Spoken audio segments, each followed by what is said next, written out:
It's now been more than 2 months since a fire underneath the concourses at Hartsfield-Jackson destroyed both the primary and backup electrical systems.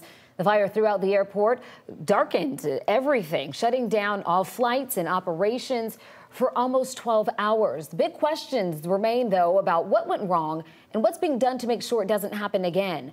After demanding answers from the airport for weeks, its general manager is finally sitting down with our Bill Liss for an exclusive interview tonight.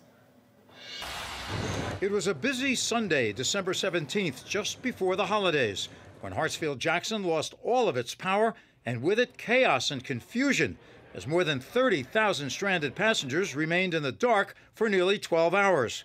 They scrambled to figure out what had happened and to get information. Hartsfield-Jackson General Manager Roosevelt Council now admits that keeping people informed was the airport's greatest failure. I think that the thing that affected us the most was probably the communication piece. We could have actually done that better. Okay, we literally could have actually done that better.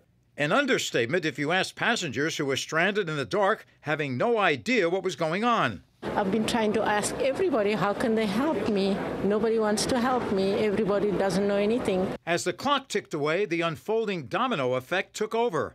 A PA system that didn't work, a minimal number of megaphones, cell phone service and internet service that either didn't work at all or were spotty at best.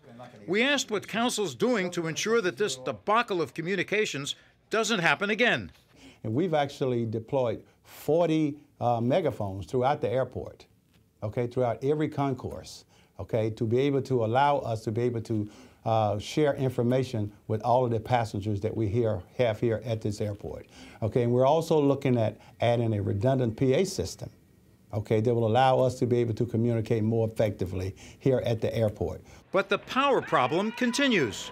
Although Airport General Manager Roosevelt Council says he's working with Georgia Power on a long-range plan to provide a redundant power system for the entire airport, in the shorter range, within the next 6 months, the airport will install large generators on each concourse and in the terminals to provide emergency power if the lights go out again. These larger generators will back up smaller ones already in place, and the airport says it's now working to accelerate the delivery schedule to weeks rather than months.